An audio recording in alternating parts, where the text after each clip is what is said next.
मागच्या 3 दिवसांपासून मुंबईतील सुप्रसिद्ध जुहू चौपाटीवर प्लास्टिक कचऱ्यानं अक्राळ विक्राळ रूप धारण केलंय। लोकशाही मराठीनं या गंभीर परिस्थितीची दखल घेत सलग 3 दिवस या भागाची पाहणी केली। अत्यंत खेदाची बाब म्हणजे आज तिसऱ्या दिवशी ही चौपाटीवरील परिस्थिती जैसे थे आहे। विस्तीर्ण पसरलेला प्लास्टिकचा ढीग आणि महानगरपालिकेचे अक्षम्य दुर्लक्ष यामुळे पर्यटकांमध्ये तीव्र संताप व्यक्त होतोय। याचा आढावा घेतलाय लोकशाही मराठीच्या प्रतिनिधी मीनाक्षी म्हात्रे यांनी। पाहूया।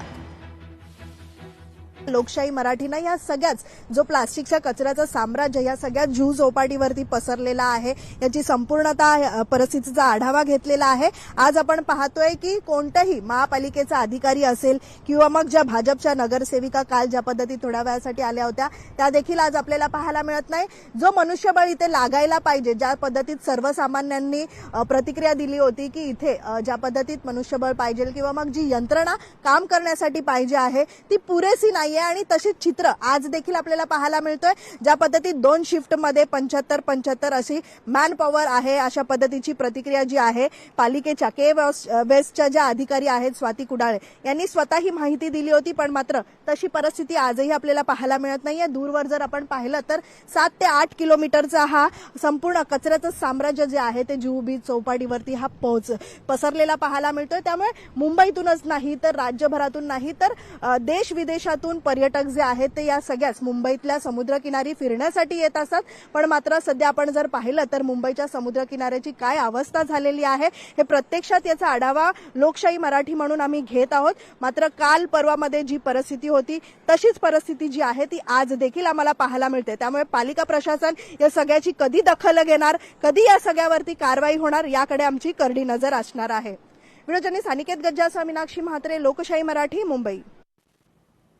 दरम्यान आज मुंबई महानगरपालिकेच्या माजी महापौर आणि विरोधी पक्षनेत्या किशोरी पेडणेकर यांनी देखील जुहू चौपाटीला भेट दिली।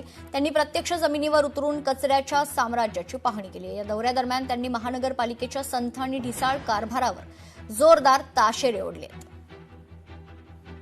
किशोरी पेडणेकर आज स्वतः या ठिकाणी पोहोचलेल्या आहेत। ताई, इथे आल्यानंतर काय नेमकी परिस्थिती तुम्हाला पाहायला मिळते? लोकशाही मराठी म्हणून आम्ही 3 दिवसापासून याचा आढावा घेतोय, जैशी ती तशीच परिस्थिती आजही आम्हाला पाहायला मिळते। मला आश्चर्य वाटतंय या प्रशासनाला किती पाठीशी घालायचं।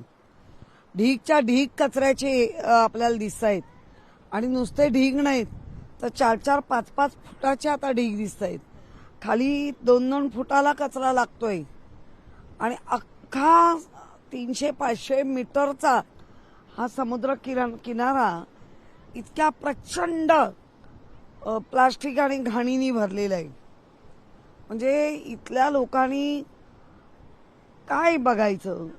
महानगरपालिकेला, ज्या महानगरपालिका आहे त्या महानगरपालिकेला बीच साफ करायचे मोठे कॉन्ट्रॅक्ट मिळतात, दिले जात आहेत, तर एवढा असूनही हे सगळं बघायचं? कधी काळी निळा समुद्र बघत होतो तो आता काळा समुद्र झाला। याच्यावरच कळतं की आपण किती मोठ्या प्रदूषणामध्ये आहोत। खरं तर मागच्या काही वर्षांपासून उद्धव ठाकरे यांच्या पक्षाला दोष दिला जात होता, पण अशी परिस्थिती कधी उद्भवली नव्हती। इतक्या मोठ्या टनांनुसार हा कचरा आहे। एकदा कॅमेरामॅनला विनंती करते की दूरपर्यंत अगदी आपण जर पाहिलं तर टनांनुसार हा कचरा जो आहे तो समुद्राच्या पोटातून हा बाहेर फेकलेला आहे।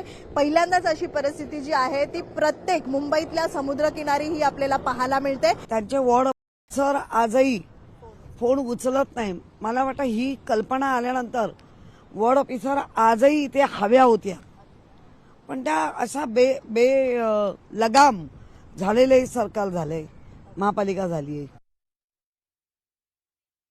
लोकशाही मराठीनं जुहू चौपाटी परिसराचा आढावा घेतला। त्यानंतर वेस्टच्या अधिकारी स्वाती कुडाळे काल दुसऱ्या दिवशी काही वेळासाठी उपस्थित राहिले आणि त्यानंतर आज त्यांची सुट्टी असल्याचं सांगितलं गेलंय।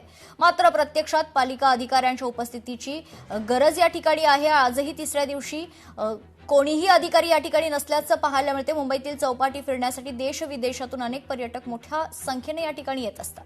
या पर्यटकांनी देखील आपली नाराजी बोलून दाखवली आहे। उत्तराखंड नैनीताल से आया हूँ जी। मैं यहाँ घूमने के लिए आया था। मैं काफ़ी नाम सुना है जो विच कवर्ड आकर के काफ़ी निराशा हासिल हुई है। काफ़ी गंदगी है यहाँ पर। पहली बार मुंबई में हाँ, फर्स्ट टाइम आया था मैं घूमने के लिए।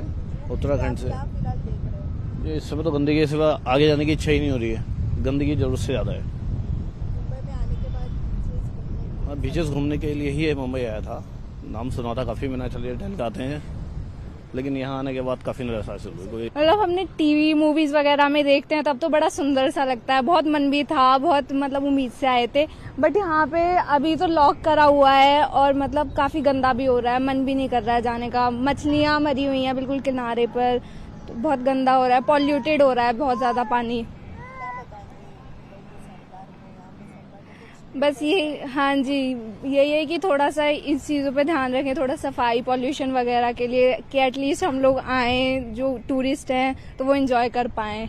हम सरकार से चाहते हैं कि थोड़ी यहाँ पे आने वालों के लिए सुविधा भी सही हो थोड़ा, और यहाँ पे थोड़ी साफ सफाई अच्छे से हो। ये तो यहाँ घूमने नहीं मिल रहा है, सफाई की वजह से सब लॉक कर रखा है, तो बस ये है कि थोड़ा सा सरकार देखे कि अगर अच्छी जगह है, घूमने लायक जगह है, तो इसको थोड़ा सुंदर और अच्छा बनाए ताकि लोग आए और इससे ज्यादा इम्प्रेस हों। तास तिसऱ्या दिवशी देखील जुहू चौपाटीची तीच अवस्था आहे, कचऱ्याच्या विळख्यात अडकलेली जुहू चौपाटी पाहायला मिळते। सध्या प्रशासनाला कसलंच भान राहिलं नसल्याचे यावरून स्पष्ट होते। मात्र लोकशाही मराठी जोपर्यंत जुहू चौपाटी पूर्णपणे या कचऱ्यातून मुक्त होत नाही तोपर्यंत या परिस्थितीचा आढावा घेतला जाणार आहे।